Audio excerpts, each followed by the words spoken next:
Jadi orang-orang soleh, wali-wali Allah, hamba-hamba pilihan Allah itu, beliau-beliau radhiyallahu anhum ajma'in bisa melihat kebaikan dalam segala hal.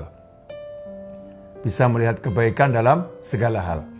Salah satu contoh adalah apa yang pernah diajarkan oleh Mbah Umar Syahid, Pacitan atau yang dikenal dengan Mbah Umar Tumbu almarhum, yang wafat pada usia 107 tahun kalau saya tidak salah. Mbah Umar Syahid sebagai seorang ulama yang luar biasa, beliau menjadi tempat rujukan masyarakat. Suatu ketika ada seorang ibu-ibu yang mendatangi beliau, almarhum rahimahullah, dan berkata kepada beliau, "Mbah, saya barusan ditipu orang puluhan juta. Saya barusan ditipu orang puluhan juta." Ibu ini curhat, mengeluhkan apa yang beliau alami. Tetapi jawaban Mbah Umar membuat sang ibu kaget, terkejut ya, dan tidak menyangka mendapatkan jawaban seperti itu. Karena Mbah Umar meningkatkan kualitas sang ibu sembari berkata, "Bersyukurlah kepada Allah."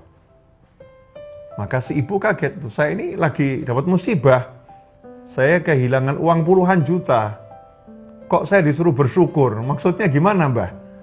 Maka Mbah Umar almarhum rahimahullah menjawab, "Bersyukurlah karena Allah menjadikan engkau orang yang tertipu, bukan orang yang menipu tersebut." Artinya tidak dijadikan sebagai ahli maksiat, dijadikan orang yang diberi ujian, berarti tanda orang yang dicintai oleh Allah Subhanahu wa ta'ala. Ikhwani rahimakumullah. Begitu pula kalau kita baca dalam kitab Ihya Ulumuddin, pernah diceritakan di situ, qala rajulun li Sahal radhiyallahu taala anhu, pernah seseorang berkata kepada seorang ulama bernama Sahal radhiyallahu taala anhu, dakhala lisu baiti, seorang pencuri masuk ke dalam rumahku, wa akhadha mata'i, dan dia mengambil barang-barang berhargaku, semua diambil oleh pencuri tersebut. Faqala, maka Sahal memberikan jawaban yang sama dengan Mbah Umar Syahid tadi yang saya ceritakan, ushkurullah ta'ala, bersyukurlah kepada Allah ta'ala. Ya, bersyukurlah kepada Allah ta'ala. Jadi ditingkatkan kualitas cara pandangnya. Bersyukur bagaimana?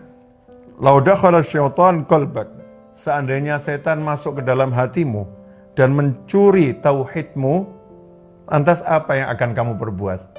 Ikhwani rahimakumullah, Syekh Sahal mengajarkan untuk mensyukuri bahwasannya pencuri tadi hanya masuk ke dalam rumah dan mengambil barang, tetapi bukan setan yang masuk ke dalam hati dan mengambil tauhid, keyakinan kepada Allah Subhanahu wa ta'ala. Beginilah cara orang-orang soleh memandang setiap peristiwa, selalu dipandang dengan kacamata akhirat, dengan kacamata yang mendekatkan orang itu kepada Allah Subhanahu wa ta'ala. Tidak diajarkan berkeluh kesah, tidak diajarkan menyesali apa yang dialami, apa yang terjadi, tetapi diajari untuk melihat yang baik-baik. Nah, selama ini dalam bisnis, dalam bekerja, ya dalam kita bergaul dengan masyarakat, mungkin cara pandang kita masih keduniaan.